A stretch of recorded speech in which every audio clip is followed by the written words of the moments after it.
So before I begin, I just want to say I'm terribly sorry. One, for taking up your coffee break. And two, this will be the most boring presentation for today.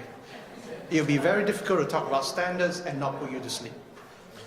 Hence, I'll try to make it as quick and as painless as possible.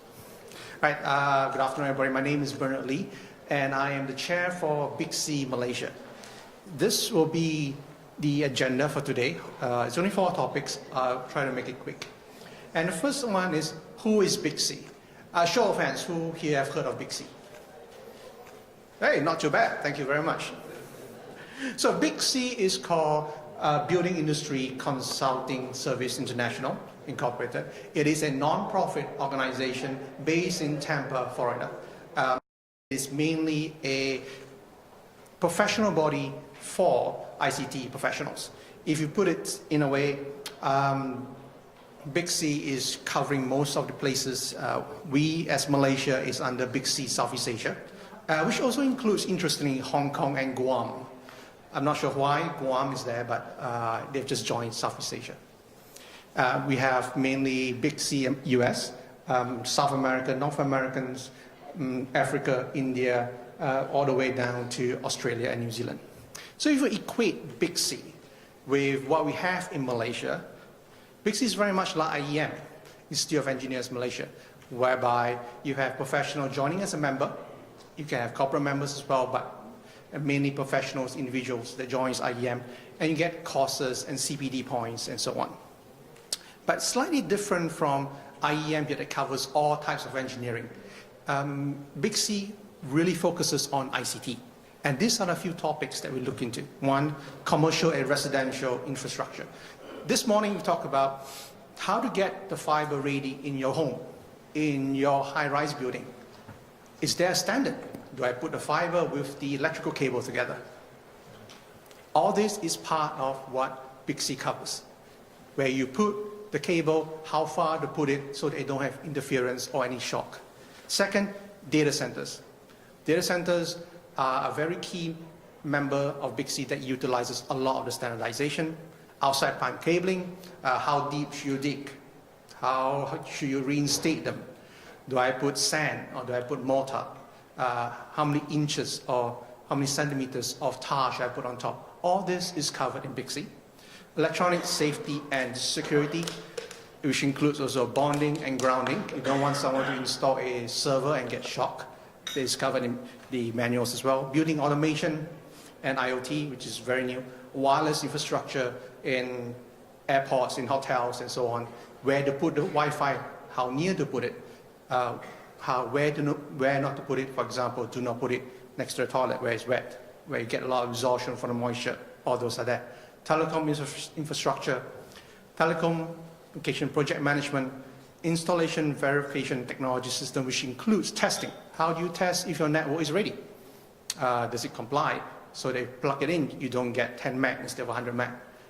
It's covered. And very importantly to all telecom operators, is fire and safety. You drill a hole, you put a duct, you put a cable through, you need to fire stop it. If not, insurance companies do not cover. And that is something very important, as we discussed in many occasions. So these are the few segments that BIGC cover. Within BIGC, we have, for example, in IEM and BEM, you have the IRs, the associate members, and so on. And BIGC has RCDD, a registered communication designer, BIGC project management, DCDC that covers the data centers, and of course the outside plant as well. And how important it is globally is that RCDD, a holder of RCDD, is required as a designer for all US Department of Defense networks. And it's called out multiple times in here. And if you're looking for a job in the US, do apply for RCDD because it is the top 5 required ICT qualifications in the US. If you equate RCDD with what you have in Malaysia, it's similar to what you have in IR. You need a stamp on your M&E plans. RCDD do stamps the ICT infrastructure. All right. Other than designers itself, you have also the installers. Unfortunately, installation training do not happen in Southeast Asia. That is only in the US. Here in Malaysia, I believe MCMC has the CA, Certified Training Centers, that we have to go to. And at the same time, Big C also publishes a lot of technical publications in terms of TIA standards, and of course manuals and so on. And all this you are able to get online, download them, of course you will charge. And if you look at all the little stars around the world, these are all the countries that adopt Big C standards. For example, in Singapore, if you're going to work for a network for a bank, maybe Citibank right next door, Chase Manhattan, you need to have a Big C RCDD. And for information, Changi Airport is also designed by a Big C RCDD itself. And that is the first part of introduction of Big C. Now come to the slightly more interesting part of what the ICT trends. I do see nobody sleeping yet, so which is a good sign. This is a very interesting slide that I've got in 2017. On the left, you see the US communication companies, and on the right, the cloud providers. But I would like to pay attention down at the total of debt and cash. Who are the companies that has positive cash flow? It is the cloud providers. All the telcos are in debt because of the heavy capex they've put in for fiber to the home, and which is now they're slowly reaping the revenue and return on investment. But in the last 5 years, you're looking mainly cloud providers that is getting a lot of cash flow. And because of the extensive cash flow that they have, the standardization has been driven by cloud providers. For example, the Amazon, Microsoft, Google, and also Facebook. And if you look at the investment that has been happening and forecasted going forward, again, majority of it will be focused on datacom. And telecom will be looking into providing long haul to interconnect these data centers moving forward. And as what Paul mentioned just now, currently at 2018, we are seeing the birth of 100G.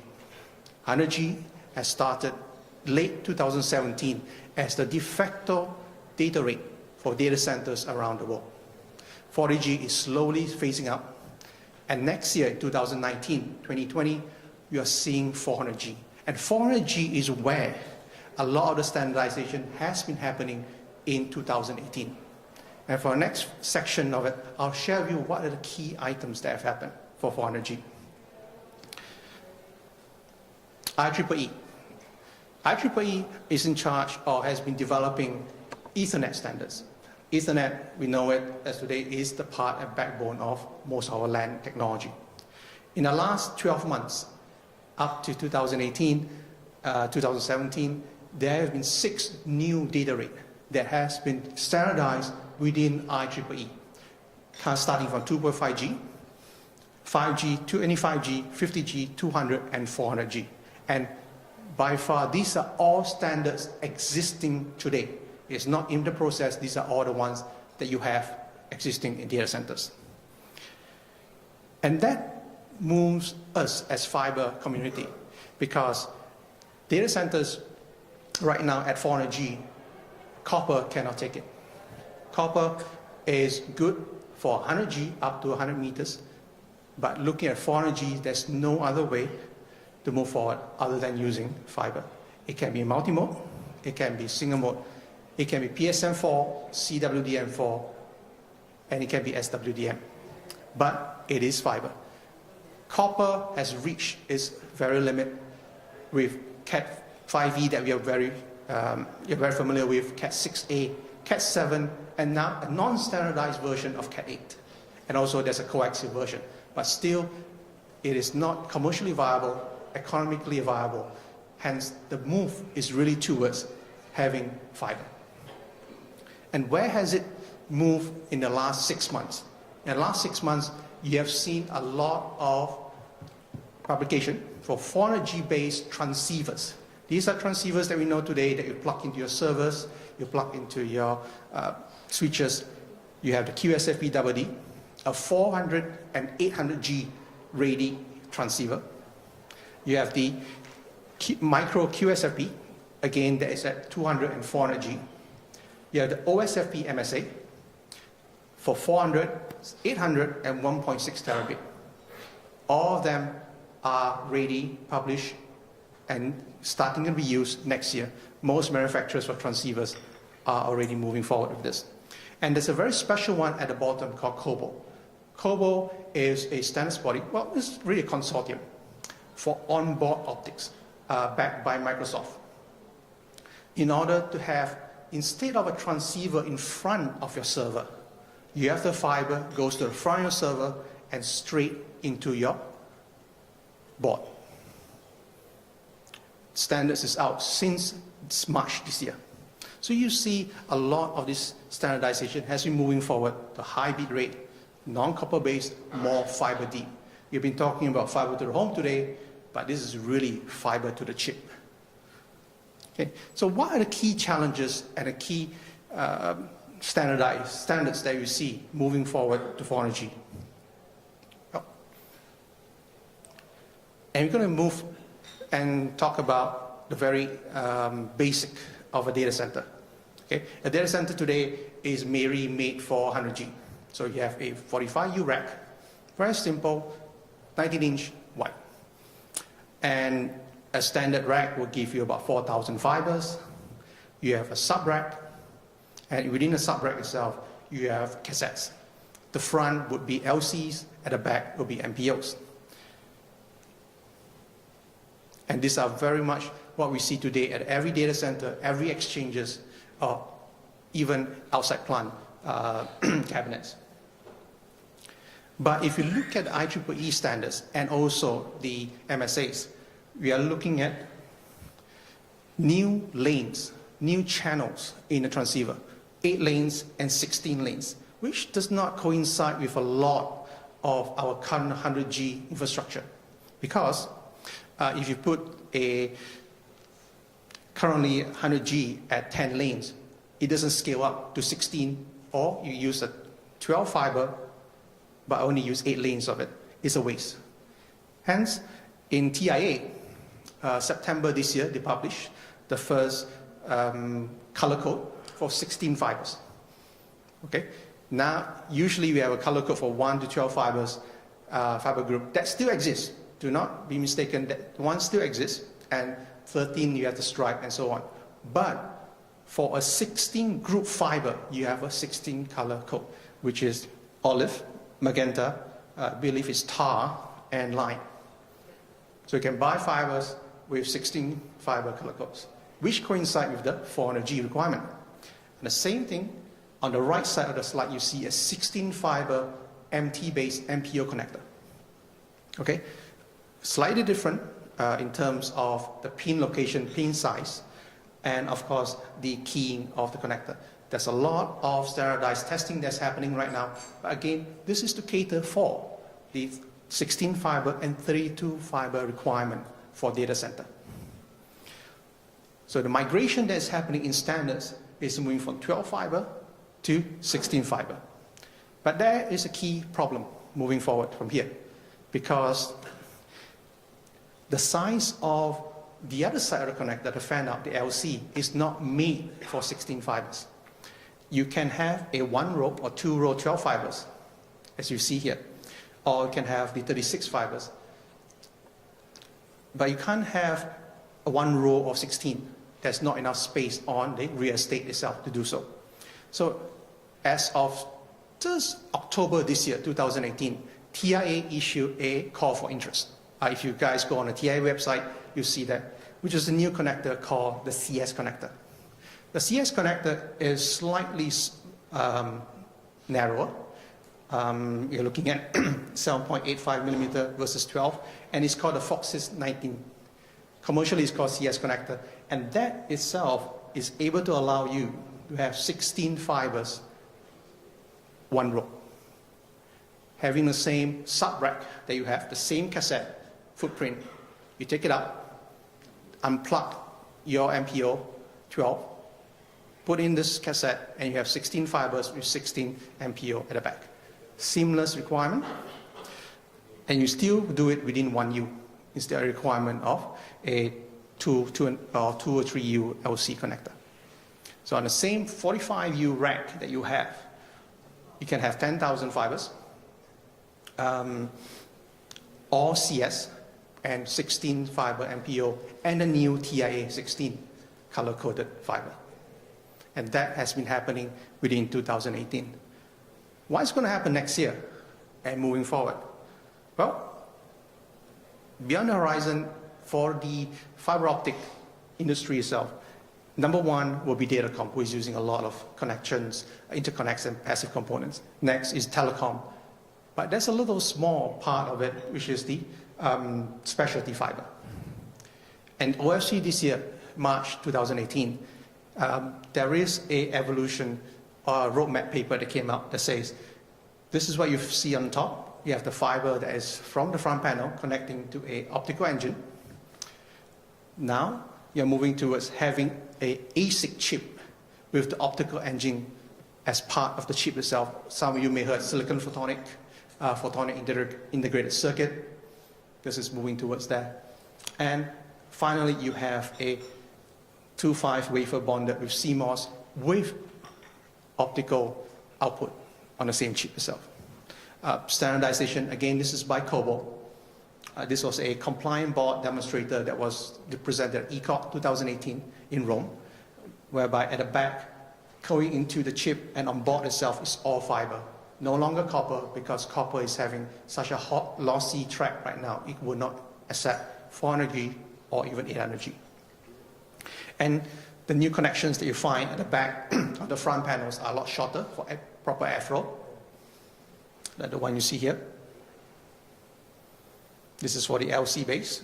There's also one for the CS base as well. And of course, within the board itself, you have a mid-board connector that connects fiber to fiber within the switch itself. And how has this DC standardization affected the FTTH world? How can anything that is happening in the data center world affect us? Well, there is another project of standardization called Open Compute Project. It is initiated by Facebook, initially to start and make switches or white boxes that they could standardize all the switches and servers and so on, and they could source it from multiple sources. It is a concept to lower cost so that you have a switch that can interchange with anybody it will interops. AT&T has used it, the same concept, and now has an Open Compute Project for telecom. Some of the presentation that mentioned, they want a street cabinet with a standardized cassette or standardized interconnects, whereby they can have the cabinet from vendor A, sub-rack from vendor B, cassettes from vendor C. And it will always work at the same, as if it came from a single vendor. And that is how the last 5 years of standardization in the DC is slowly creeping into outside plant and fiber to the home. I got around 20 seconds. Okay, nobody's sleeping, that's good. All right, the role of fiber optics has been significant for the last 4 decades, with first submarine cables, the metro, FTTH, and data center, now moving into integrated optics.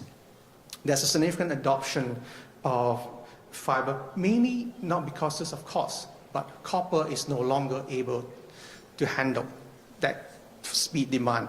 With the IoT and 5G coming in, copper is really pushing the limit. And 400G, as mentioned by Paul, is the new standards moving from 2008 onwards. And new innovations like 16 fiber MPO, CS connectors, and 16 fiber color codes. This will help us ease into the next era of fiber optics, and that will slowly be available for 5 FTTH environments. And with that, thank you very much.